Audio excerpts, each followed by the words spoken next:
अस्सलाम वालेकुम रहमतुल्लाहि व बरकातहू। दोस्तों, जैसा आप सभी को मालूम है कि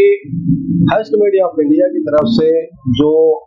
ट्रेनर सेलेक्ट किए गए हैं हज 2026 के लिए, हाजियों को ट्रेन करने के लिए, उनके लिए 2 दिनों का ट्रेनिंग सेशन मुंबई हज हाउस में 10 और 11 जनवरी 2026 को रखा गया है। तो इस जो ट्रेनिंग ऑफ ट्रेनर्स जो हुई है, मतलब जो हज ट्रेनर्स की जो ट्रेनिंग हुई है, उसमें क्या क्या चीजें सामने निकल के आई है, क्या अपडेट्स हुए हैं और क्या जानकारी हम लोगों को मिली है, आज की वीडियो हम लोग बात करने वाले हैं इसी ट्रेनिंग ऑफ ट्रेनर्स प्रोग्राम के बारे में। तो वीडियो आखिर तक देखिएगा, वीडियो बहुत इंपॉर्टेंट होने वाली है, आपको बहुत सारा इन्फॉर्मेशन मिलेगा इंशाअल्लाह। तो जो पहले दिन 10 जनवरी 2026 को प्रोग्राम जो चालू हुआ, शुरू हुआ, तो उसमें जो है कि सबसे पहले सीईओ साहब का खिताब हुआ, उनका एड्रेस हुआ। तो उन्होंने बताया है कि जो इस साल मेन अपडेट्स हुए हैं उसके बारे में जानकारी दी। जैसे कि किचन सुविधा जो है, मतलब खाना बनाने की जो फैसिलिटी थी, वो इस साल अजीजिया में नहीं मिलने वाली है। मदीना में तो पहले ही नहीं होती थी, तो उसका कोई मैटर ही नहीं है, लेकिन अजीजिया में भी इस बार नहीं मिलेगी, ये कंफर्म हो गया है। उसी के साथ हज कमेटी ने जो खाना बना के देने की बात की थी, यानी कि कैटरिंग सर्विसेज, कुछ लोगों से यस नो का जो ऑप्शन लिया था, तो अभी फिलहाल का ये अपडेट है कि वो कैटरिंग सर्विसेज भी नहीं प्रोवाइड कर पाएंगे एज पर सऊदी गाइडलाइंस। तो मतलब ना तो आपको खाना बनाने दिया जाएगा और ना हज कमेटी आपको खाना देगी अजीजिया में, मक्का में रहते हुए। तो आपको इसको क्लियर समझ लेना है, माइंड बना लेना है कि वहां से कैटरिंग वाले से लेना है, कैसे क्या करना है, होटल में जाके खाना है, तो जो भी सर्विसेज आपको लेना है, इसके बारे में अपना माइंड आप लोग प्रिपेयर कर लें कि खाना बनाने और खाना मिलने की कोई सुविधा हज कमेटी ऑफ इंडिया की तरफ से नहीं है। हालांकि वहाँ पे सब लोगों ने बताया कि बहुत सारे होटल वगैरह हैं, हम लोग भी बताते रहते हैं, तो वो अलग चीज है, और प्रैक्टिकली किस तरह से फिट होगा उसके बारे में हाजी जाएगी तभी पता चलेगा उसका फीडबैक। लेकिन ये कंफर्म हो गया कि इस बार जो है कि अजीजिया में खाना बनाने की अनुमति नहीं होगी। इसी के साथ ये भी एक कंफर्म हो गया कि औरत मर्द को, हाजी हज्जन को जो अलग अलग रखने की व्यवस्था इस बार हज गाइडलाइंस में थी, पिछली बार भी थी 2025 में, तो पिछली बार तो हो गया था, साथ में रह गए थे, लेकिन इस बार स्ट्रिक्टली बोला जा रहा है कि उनको अलग ही रहना होगा। हालांकि उसकी जो व्यवस्था होगी वो सेम फ्लोर पे होगी, मतलब एक ही बिल्डिंग के एक ही माले पे लोग रहेंगे सामने सामने, एक फ्लैट में जो 1 या 2 3 कवर के जो हाजी रहेंगे और उसी कवर के हज्जने जो है कि सामने वाले फ्लैट में रहेंगे। इस तरह से व्यवस्था होगी इंशाअल्लाह। उसके बाद जो है कि केरला के हज कमेटी के जो एईओ है, उन्होंने जो है कि हज और उम्रा के जो रिचुअल्स हैं, अरकान वगैरह है, उसके बारे में अपने एक्सपीरियंसेस बताया, उसके बारे में जानकारी दी। इसके बाद जो सेशन हुआ वो हज सुविधा ऐप के बारे में हुआ। तो हज सुविधा ऐप को जो कंपनी बनाती है, जिसका नाम है बाइसैग एन, तो उस कंपनी के लोगों ने हज सुविधा के बारे में बताया कि क्या क्या फीचर्स उसके है। तो बहुत सारे फीचर्स हैं जिसके बारे में अलग से वीडियो बनाई जा सकती है, और वो लंबा जो एक प्रेजेंटेशन था, उन्होंने पूरा प्रेजेंटेशन दिया। और खास बातें ये है कि मतलब हज सुविधा ऐप जो है कि डे बाय डे जो है कि उसमें इनहेंसमेंट लाया जा रहा है, अपडेट लाया जा रहा है, जिससे हाजियों को ज्यादा सर्विसेज दी जा सके। तो उसमें जो है कि जैसा कि पहले पता, हाजियों का पूरा डिटेल रहता है। और साथ ही उन्होंने एक बड़ी चीज बताई कि जो हज सुविधा ऐप में ग्रीवेंसेस का ऑप्शन है, एसओएस का ऑप्शन है, उसका यूटिलाइज आप करें। हज कमेटी उसको मॉनिटर करती है, कोई प्रॉब्लम होती है, बैक हो जाता है, कुछ भी होता है, तो वो सारी चीजें आप वहाँ पे कंप्लेंट डाल सकते हैं और हज कमेटी उसको जो है कि जवाब देगी इंशाअल्लाह। और जो है कि हाजियों का ट्रैकिंग का जो सिस्टम रहता है, हाजी कहाँ है, कैसे है, और जो इनको इन्फॉर्मेशन वगैरह दी जाती है, मैसेजेस देना रहता है, वो सारी चीजें ऑलरेडी उसमें पहले से ही है। तो एक बड़ा जो फीचर है वो उनका वो ये है कि अगर हाजी अपने घर वालों को इंडिया में अपनी डिटेल देना चाहता है, तो वो शेयर माई डिटेल करके जो ऑप्शन है उसके थ्रू जो है कि ये डिटेल्स उसको शेयर कर सकता है। तो उस टाइम का जो लोकेशन वगैरह रहेगा, पोजीशन रहेगी हाजी की, वो जो है कि घर वाले जान पाएंगे। तो ये सारी डिटेल्स जो है कि हज सुविधा ऐप के थ्रू हो जाएगी इंशाल्लाह। इसके साथ ही एक और प्रेजेंटेशन हुआ हज सुविधा स्मार्ट वॉच के बारे में, जो कि बहुत ही शॉर्ट प्रेजेंटेशन था, बहुत सारी चीजें उसमें बताई नहीं गई, और वही फीचर, वही चीजें रिपीट की गई, और बहुत ही जल्दी में, जो कि ऑलरेडी हाजियों को पहले से हज कमेटी ऑफ इंडिया ने जो टेंडर डाला था स्मार्ट वॉच के लिए, उसमें सारा इन्फॉर्मेशन ऑलरेडी था, तो इसके बारे में बहुत सारी जानकारी नहीं है। इसका जो सबसे बड़ा यूज बताया गया है वो ये है कि इसको इसलिए लाया गया है कि बहुत सारे हाजी स्मार्टफोन वगैरह कैरी नहीं करते हैं, हज सुविधा ऐप भी इंस्टॉल नहीं करते हैं, तो उनको कंपलसरी इनके जो है कि कलाई पे ये बांध दिया जाएगा, पहनाया जाएगा, जिससे उनका लोकेशन और उनका जो हेल्थ से रिलेटेड जो भी होएगा तो वो सारी चीजें उनके बारे में वहाँ जानकारी इंशाअल्लाह हज कमेटी को जाती रहेगी हाजियों के बारे में। और जो है कि जीपीएस वाला सिस्टम तो ऑलरेडी है ही उनको ट्रैक करने के लिए, लोकेशन के लिए। इसके बाद जो है कि कोऑर्डिनेटर जैनब सईद साहिबा का जो है कि एड्रेस हुआ, खिताब हुआ, तो जिसमें उन्होंने बड़ी चीजें ये बताई कि आप लोग जो है कि हाजी लोग खुद वहाँ पे बड़े बड़े ग्रुप्स अपने बना लें, कि जैसे आपको हरम जाना है, कोई भी इबादत के लिए आपको जाना है, तो आप लोग बड़े बड़े ग्रुप्स बना लें, वो इस कॉन्टेक्स्ट में कि इस बार हाजी हजर अलग अलग रहेंगे, तो ऐसे ग्रुप बनाए हजने और हाजी 10-10, 5-5 लोगों का, कि वो लोग अपना सारा काम उन्हीं के साथ करें। मतलब हरम भी जाना तो लेडीज सब साथ में चली जाए, जेंट्स सब साथ में चले जाएं, और मिना मुजदलिफा अरफात या जहाँ भी है, इस तरह से अगर उनको आदत रहेगी तो वो जो है कि फिर अपने हाजियों पे जो है कि हजने जो है डिपेंडेंट नहीं रहेंगे और अपने हजनों पे हाजी डिपेंडेंट नहीं रहेंगे। तो ये लोग अपने अपने ग्रुप में क्योंकि जो है कि सारे अपने अरकान और सारे काम पूरे करते रहेंगे और उनको तकलीफ भी नहीं होगी कि हमारा जो है कि जो पार्टनर है, साथी है, वो हमारे साथ नहीं है। तो एक अच्छा आइडिया उन्होंने बताया। हालांकि उनका जो खिताब था उसमें वो ज्यादा टाइम तक ट्रेनर्स और एसएचआई यानी स्टेट हेल्थ इंस्पेक्टर के बीच में कंफ्यूज ही रही, क्योंकि उनका जो ब्रीफिंग था, उनका स्पीच था, वो मोस्टली स्टेट हेल्थ इंस्पेक्टर पे बेस्ड था, तो बहुत सारी चीजें उसमें क्लियर नहीं हो पाई। बहरहाल लेकिन ये जो उन्होंने बात बताई है कि सब बड़े बड़े अपने ग्रुप बना ले शुरू से ही, तो जो है कि डिपेंडेंसी कम हो जाएगी, औरतें अपने हिसाब से कर लेंगी, मर्द अपने हिसाब से कर लेंगे। दोस्तों, इस पूरे जो ट्रेनिंग सेशन हुआ है 2 दिनों का, उसमें जो अगर मैं बोलूंगा मेरा पर्सनल एक्सपीरियंस है, मेरी पसंद से अगर मैं बोलूंगा, तो सबसे बेस्ट जो प्रेजेंटेशन हुआ है, एड्रेस हुआ है, वो हुआ है CGI जिद्दा यानी जनाब सहद अहमद खान सूरी साहब का। उनका जो प्रेजेंटेशन था फर्स्ट डे बहुत लंबा चला, लेकिन बहुत ही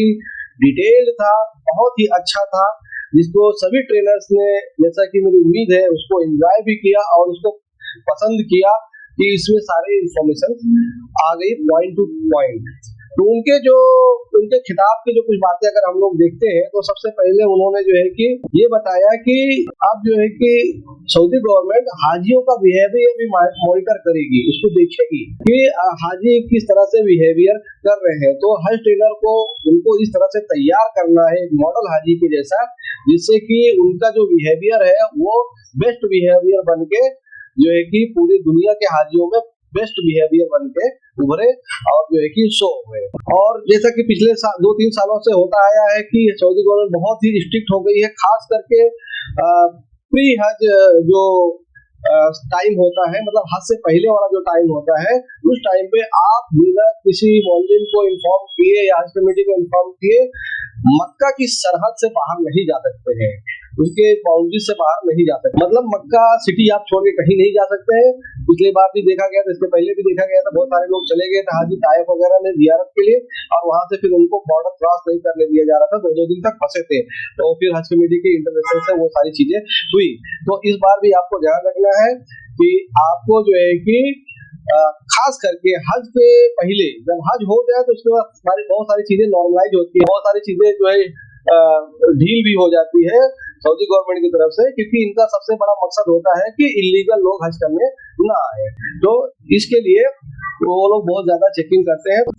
तो हज से पहले आप लोग बड़ा मेहरबानी कहीं घूमने फिरने जियारतों पे न जाए, आपके साथ मामला हो सकता है। और इस बार उन्होंने बताया कि हॉस्पिटल्स वगैरह जो है, मेडिकल जो फैसिलिटीज है, उसमें बहुत सारा जो है कि अपग्रेडेशन हुआ है,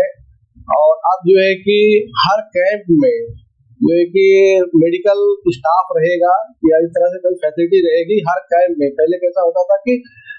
मीना में, मुजदलिफा में, अरफात में, मीना मुजदलिफा अरफात की बात कर रहा हूँ, तो मसाया रीजन में कुछ कुछ दूरी पे मेडिकल कैंप बना दिए जाते थे, जहाँ कई जो है कि हाजियों के कैंप वाले वहां जाके उनको सर्विस लेनी होती थी, दवाएं लेनी होती थी, जो कि बहुत तकलीफ का बात होता था, क्योंकि मीना मुजफ्फर अरफात से ज्यादा लोग जो है कि वाकिफ नहीं होते थे, 5 दिन के लिए ही जाते थे, तो उनको ढूंढने में बड़ी तकलीफ होती थी। तो ये बेहतरीन काम हो गया है कि अब आपके जो है कि कैंप में ही जो है कि डिस्पेंसरी रहेगी या मतलब मेडिकल टीम रहेगी, और ये मोस्टली जो है कि किचन के पास रहेगा। तो किचन सब लोग देखे रहते हैं, सबको मालूम रहता है। अच्छा, सबसे बड़ी बात आपको बता दूं, कैंप और टेंट में फर्क है। कैंप जो होता है कई टेंट्स को मिला के 20-25 टेंट्स को मिला के एक कैंप होता है, और टेंट जो आपका होता है वो एक सिंगल खेमा होता है जिसमें से 70 से 100 हाजी रहते हैं। तो ये दोनों चीज है कि आपका जो कैंप नंबर रहेगा, जैसे 30 है, 35 है, 40 इस तरह से है, तो आपके कैंप नंबर में काफी हाजी रहेंगे और कई सारे टेंट्स रहेंगे, लगभग 20-25 टेंट्स रहेंगे। तो आप समझ लीजिए कि आपके कैंप में रहेगा, आपके खेमे में नहीं रहेगा, ये ध्यान रखो। हालांकि वो चीज बहुत नजदीक रहती है, वो भी बहुत बड़ी बात है कि एक कैंप में, क्योंकि जो मौलवी का ऑफिस वगैरह भी रहता है वो कैंप में एक ही होता है, तो इंशाल्लाह उसके ऑफिस के आसपास ही ये जो है कि मेडिकल का भी सिस्टम आपको रहेगा मीना मुजफ्फर अरफात में। बाकी तो मक्का मदीना में आपको मालूम है सब ऑफिस रहेंगे, उसके जो है कि आपको बिल्डिंग नंबर दे दी जाएगी और मैप दे दिया जाएगा, जीपीएस लोकेशन भी दे दिया जाएगा, तो सब इजी हो जाएगा इंशाल्लाह, वहाँ पे इजी रहता है। लेकिन ये जो हज के 5 दिन होते हैं उस टाइम पे भी आपको इंशाल्लाह और अच्छे से मेडिकल सर्विसेज दे दी जाएंगी। इस बार उन्होंने बोला कि सऊदी गवर्नमेंट ने बहुत स्ट्रिक्टली ये बताया है कि हाजी जिसका एक बार जो है कि सिस्टम फाइनल हो जाएगा, प्लेन का टिकट वगैरह सारी चीजें, और ये मोलिम का और बिल्डिंग्स का, ये सारी चीजें जब उसका फाइनल हो जाएगा कैंप्स वगैरह का, तो उसको रीशेड्यूल करना बहुत ही मुश्किल या नामुमकिन जैसा रहेगा, क्योंकि वो उस तवाफा कंपनी या सर्विस प्रोवाइडर को सारे उसी हिसाब से उसको सारा लिस्ट दे दिया जाएगा कि ये हाजी आपके अंडर रहेंगे, तो फिर उसको चेंज करना बड़ा मुश्किल होगा। तो कोई लोग अगर अपना रीशेड्यूल करना चाहते हैं अपना फ्लाइट वगैरह डेट, तो ध्यान रखें कि अब बहुत मुश्किल होगा। और जैसा कि आप लोग सभी जानते हैं कि हज का जो प्लेन होता है वो चार्टर्ड फ्लाइट होता है, तो मतलब जैसे कि पूरे हाजियों के लिए ही होता है, उसमें दूसरे कोई लोग नहीं रहते हैं। तो बहुत बार ऐसा होता था, हर साल ही देखा जाता था कि हाजी आपस में सीट के लिए लड़ पड़ते थे, जो पहले चला जाता था वो अच्छी सीट्स ले लेता था, और जो जैसे पीछे पीछे आते थे उनको फिर वो लास्ट वाली सीट या अपनी मर्जी की सीट नहीं मिलती थी। तो इस बार उन्होंने इसका सोल्यूशन करने का प्लान किया है कि आपको जो है बोर्डिंग पास दिए जाएंगे, उस बोर्डिंग पास पे ऑलरेडी आपका सीट नंबर मेंशन होएगा और आपको उसी सीट नंबर पे बैठाया जाएगा। बहरहाल अगर इस तरह से भी निजाम नहीं होता है तो पहले जैसा ही चलेगा, आपको जहां भी सीट मिलेगी तो सबर करके वहां पे बैठ जाना है, क्योंकि फ्लाइट सबको लेके जाएगी इंशाल्लाह। सीट आगे पीछे हो सकती है, किसी को, सबको तो विंडो सीट मिलने वाली नहीं है, तो प्लेन में इतने सीट्स होती नहीं विंडो वाली, तो जो भी होगा लेकिन सीट सबको मिलेगी, और सीट अपनी मर्जी की नहीं मिलेगी ऐसा हो सकता है। और इसी तरीके से उन्होंने बताया हुआ है कि बसेज वगैरह में भी जो मतलब आपको ट्रांसफर करने के लिए बसेज होंगी मक्का से मदीना, मदीना से मक्का, या जो है कि मुजदलिफा, मीना, अरफात, इसमें भी जो है कि सीट नंबर वाइज अरेंजमेंट होगा इस साल इंशाल्लाह। उसके बाद उन्होंने बताया कि जो लगेज आपका जो बताया गया है गाइडलाइंस में, यानी कि 2 बड़े बैग्स 158 सेंटीमीटर्स के और 20-20 किलो के मैक्सिमम होने चाहिए वो, और एक 7 किलो का आपका हैंड बैग, केबिन बैग जो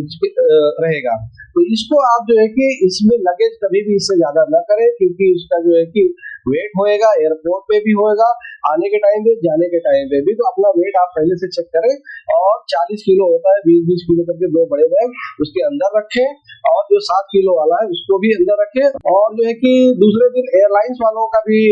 ये हुआ प्रेजेंटेशन, जिसमें उन्होंने बताया कि भाई स्ट्रिक्टली, सऊदी एयरलाइंस वालों ने बोला कि स्ट्रिक्टली जो है कि नंबर ऑफ बैगेज जो रहेंगे वो फिक्स रहेंगे, यानी कि 3 बैग्स, 2 बड़े बैग्स जो कि चेक इन में जाएंगे, और एक जो है कि स्मॉल बैग 7 किलो वाला जो कि हैंड बैग रहेगा, केबिन में जाएगा। तो आपको इसके अलावा आप मल्टीपल बैग्स, बहुत सारे हाजी आने के टाइम छोटे बैग्स या जो कि कार्टन्स वगैरह ले लेते हैं, और शॉपिंग के जो थैले वगैरह होते हैं वो ले लेते हैं, तो वो सारी चीजें अलाउड नहीं होंगी। तो आप लोग उसको पहले से ध्यान करके अपना प्रिपरेशन करें, और जो है कि वो वजन करने वाला कांटा अपने साथ में जरूर लेके जाए, आने के टाइम पे जाने के टाइम पे जरूर अपना वेट पहले से कर ले। इसके अलावा उन्होंने बैंड आइटम्स के बारे में बताया है, जिसके बारे में सेपरेट वीडियो बना के इंशाल्लाह आपको पूरे लिस्ट बता दी जाएगी कि क्या क्या चीजें बैंड है जिसको कैरी करना गलत है, जिसको आपको बिल्कुल नहीं लेके जाना चाहिए, नहीं तो आप मुसीबत में वहां पे पड़ जाएंगे। इसके साथ उन्होंने बताया कि पिछले सालों के जैसा इस बार सऊदी गवर्नमेंट ने बहुत सारे होटलों को भी बाहर कर दिया है, मतलब उनको मना कर दिया है कि आप इस होटल को नहीं ले सकते हैं। अब जो है कि हज कमेटी अजीजिया से बाहर भी होटल तलाश रही है, अच्छे होटल जहां मिलेंगे जो मतलब उनके लाइसेंस में होंगे सऊदी गवर्नमेंट को, उनको लेगी। तो कुछ लोगों का रिहाइश हो सकता है अजीजिया से बाहर, हरम के नजदीक भी हो सकता है, और उसमें जहां तक हमारी उम्मीदें हो सकता है कि ये कोई मतलब उनका स्टेटमेंट नहीं है, मैं अपनी तरफ से अज्यूम कर रहा हूँ, ये अंदाजा लगा रहा हूँ, हो सकता है कि 100 हज वालों को थोड़ा नजदीक बिल्डिंग्स मिल जाए, अगर कुछ बिल्डिंग्स अगर जो है कि नजदीक खरीदी जाएंगी तो। उसी के साथ उन्होंने बताया कि नुसूक कार्ड जो है कि बहुत इंपॉर्टेंट है, पहले से बताया गया, जब से नुसूक कार्ड जो है कि जारी होने लगा है, नुसूक कार्ड सबसे इंपॉर्टेंट है, और खास करके हज से पहले वाले दिनों में, हज तक जो दिन होते हैं वहां तक तो आपको नुसूक कार्ड को हर टाइम अपने साथ रखना ही रखना है, क्योंकि कई केसेस पिछले सालों में हुए हैं जब से नुसूक कार्ड आया कि जो है कि हाजी नुसूक कार्ड छोड़ के नीचे से चाय लेने गया या भाजी सब्जी लेने गया और उसको वहीं पे अधिकारियों ने पकड़ लिया और कोई बात नहीं मानी, उसको लेके सीधा ऑफिस चले गए कि हमारा जो है कि ऑफिस पे घर पे कि मेरा बिल्डिंग पे मेरा छूट गया, कुछ नहीं, उन्होंने उसको उठा लिया वहां से। तो ध्यान रखें, उसको बहुत संभाल के रखना है, उसका जो है कि सॉफ्ट कॉपी वगैरह मोबाइल में जो है फोटो वगैरह जरूर लेके रख लें। और उन्होंने ये बताया कि जो मक्का के जो हाजी होते हैं उनका किस तरह से जो है कि सिस्टम होएगा, उनको जो है कि अजीजिया मक्का ट्रांसफर करने के लिए। तो जो लोग हज टर्मिनल पे जाएंगे, जो कि नया टर्मिनल है हाजियों के लिए स्पेशल, हज टर्मिनल पे जो लोग उतरेंगे वो लोग बस के जरिए मक्का लेके जाएंगे पुराने तरीके से, लेकिन जो लोग टर्मिनल 1 पे उतरेंगे वो लोग बाई ट्रेन लेके जाएंगे, जो है कि हरमैन ट्रेन, जो मेट्रो ट्रेन है मक्का की, उसके जरिए लेके जाए जाएंगे। तो वो लोग ट्रेन स्टेशन पे जाएंगे, फिर वहां से फिर उनको बसेस के जरिए अजीजिया लेके जाया जाएगा। इसके बाद आता है दोस्तों सबसे इम्पोर्टेंट और क्रूशियल पार्ट कि हाजियों का जो है कि क्रिटिकल इलनेस का टेस्ट एयरपोर्ट पे हो सकता है। इस बार इस बात को बहुत ज्यादा एम्फसाइज किया जा रहा है कि जो है कि आपका जो टेस्ट वहां पे अगर कुछ ऐसा उनको डाउटफुल लगा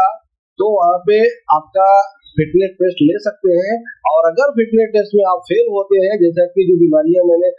सर्कुलर नंबर 17 के बारे में बताया, वो वीडियो आप देख सकते हैं, तो वो सारी बीमारियों में से कोई बीमारी निकल गई तो आपके ऊपर फाइन भी लग सकता है और आपको तुरंत वहां से वापस इंडिया डिपोर्ट किया जा सकता है आपके खर्चे पे। तो ये बड़ा मसला है, तो ये ध्यान रखिए। और फिटनेस टेस्ट के बारे में बताया है कि इस बार जरूरी है और होगा ही होगा वो, और वो जो आपने फिटनेस टेस्ट अभी medical screening and fitness test जो आपने सर्टिफिकेट जो आपने जमा किया है वो नहीं माना जाएगा। अब नया हेल्थ कार्ड आएगा और उसमें जो है कि फिर से हज कमेटी आपका टेस्ट करवाएगी, उसका कैसे क्या होगा आगे के दिनों में इंशाल्लाह बताया जाएगा। इसके साथ उन्होंने ये भी बताया कि पहले जो मक्का की बिल्डिंगों में जमजम दिया जाता था, तो दोस्तों आप लोगों को मालूम है कि जमजम के कैन जो है कि पानी पीने के लिए हर बिल्डिंग में आ जाते थे, तो लोग हाजी जो है कि पानी पीने के लिए जमजम का ही इस्तेमाल करते थे, खाना पकाने के लिए अदर वाटर का इस्तेमाल करते थे। और लेकिन इस बार उन्होंने बताया है कि इस बार जो है कि आपके जो बिल्डिंग्स में जमजम के कैंस नहीं रखे जाएंगे, क्योंकि ये कैंस पहले जो है कि मोहल्लम के जरिए जो है कि फ्री में मिल जाते थे, रखवा दिए जाते थे, लेकिन अब जो है कि इसका चार्जेस लिया जाएगा। तो ये नया सिस्टम आया है कि अगर बिल्डिंग में जमजम रखना है तो उसका पैसा देना पड़ेगा, तो इसलिए हज कमेटी उसके लिए एक्स्ट्रा बर्डन हाजियों को उसको खर्चा ज्यादा ना पड़े, तो इसके लिए उसको कैंसिल करी है। और जो है कि आपके रूम्स में जमजम नहीं होगा, लेकिन अगर मोहल्लिम चाहेगा तो फ्री में रख सकता है, पर हज कमेटी की तरफ से वो प्रोवाइड नहीं होगा। उसके लिए आप जो है कि हरम जब भी जाते हैं तो पानी वगैरह आराम से वहां पे जमजम का पिए, और भर के भी ला सकते हैं तो रूम के लिए अपनी बाटलों में लेके भर के लेके आ सकते हैं, लेकिन आपको रूम में जो है कि जमजम के कैन जो जार आते थे पहले वो नहीं आएंगे, ऐसी जानकारी दी गई है। अच्छा, इससे ये मत समझ लीजिएगा कि आपको जमजम मिलेगा नहीं। जो आप इंडिया एयरपोर्ट पे आने के बाद हर हाजी को 5 लीटर का जमजम का बॉक्स दिया जाता है, वो मिलेगा आपको, वो ऐसा ही है जैसे पहले था, तो वो आपको मिलेगा। ये सिर्फ जो रूम में पीने के लिए मिलता था वो नहीं मिलेगा। हाजियों से मतलब दरख्वास्त की गई है कि जो लिफ्ट और एलिवेटर्स वगैरह को अच्छे से समझे, कैसे उसको ऑपरेट करना होता है और कैसे उसमें बैठना होता है, उतरना होता है, क्योंकि पिछले साल जो है कि हादसे हो गए, 2 हाजियों की जान चली गई थी। लिफ्ट का उन्होंने बटन दबाया और दरवाजा खुल गया, जो कि होता नहीं लिफ्ट के साथ में, कुछ ना कुछ लिफ्ट में खराबी रही होगी और जो है कि लेकिन लिफ्ट वहां आई नहीं तो वो लोग सीधा पीट में और गड्ढे में गिर गए, तो उनकी डेथ हो गई थी। तो इसलिए लिफ्ट और एलिवेटर्स भी जो है कि हड़प में रहते हैं, first floor, second floor, third floor वगैरह पे जाने के लिए, ऊपर जाने के लिए, नीचे आने के लिए, तो बहुत सारी औरतें डरती है, आदमी डरते हैं और गिर जाते हैं, लग जाता है, क्योंकि वो लोहे का रहता है और बहुत बुरी तरीके से लगता है। बहुत सारे हाजियों का जो है कि खून वगैरह निकल जाता है, तो इसलिए उसको आप लोग अपने लोकल मॉल वगैरह में जाके सीखे और ट्रेनर्स को बोला गया है कि उनको अच्छे से इसके बारे में जानकारी दे। और जैसा कि सब लोग पहले से ही जानते हैं, उन्होंने बताया कि जो मदीना के रूम्स होते हैं वो मक्का के जो बिल्डिंगों के रूम के मुकाबले छोटे होते हैं, और उसका रीजन ये है कि मदीना में होती है प्रॉपर प्रोफेशनल होटल और मक्का में जो होते हैं वो रिहायशी घर होते हैं, अपार्टमेंट्स होते हैं। तो इसलिए वहां पे जगह होती है, स्पेस अच्छा खासा होता है मक्का में, लेकिन मदीना में आप जाओगे थोड़ा कंजेस्टेड रहेगा। तो जो उमरा वगैरह पे लोग गए उनको इस बारे में ऑलरेडी जानकारी है। उसके बाद सबसे इम्पोर्टेंट चीज और हाजियों के लिए सबसे परेशानी वाली चीज, मियाँ बीवी अलग अलग रखे जाएंगे, उन्होंने इसके बारे में भी बताया। उसके बाद उन्होंने मीना के बारे में कुछ चीजें बताई। सबसे बड़ा ये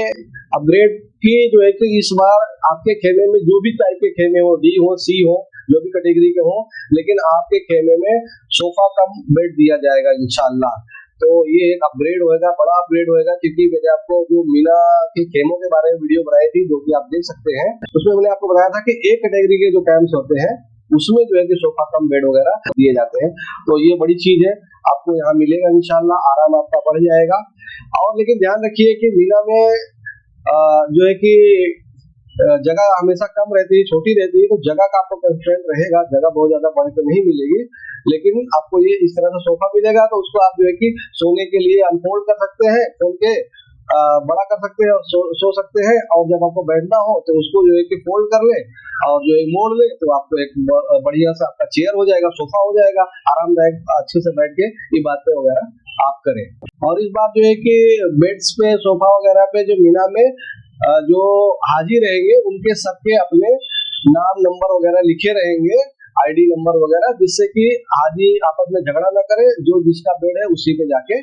बैठे, उसी पे सोए, वही उनका रहे। और इसी के साथ उन्होंने ये बताया कि अब की बार क्योंकि सामान रखने वगैरह का बहुत तकलीफ होती है, सबसे पहले तो उन्होंने ये रिक्वेस्ट की कि सामान कम से कम आप लेके जाए, क्योंकि जगह तो वहाँ कम ही रहने वाली है। इसके बारे में ये बड़ी बात बताई गई कि जो है कि मीना रीजन जो है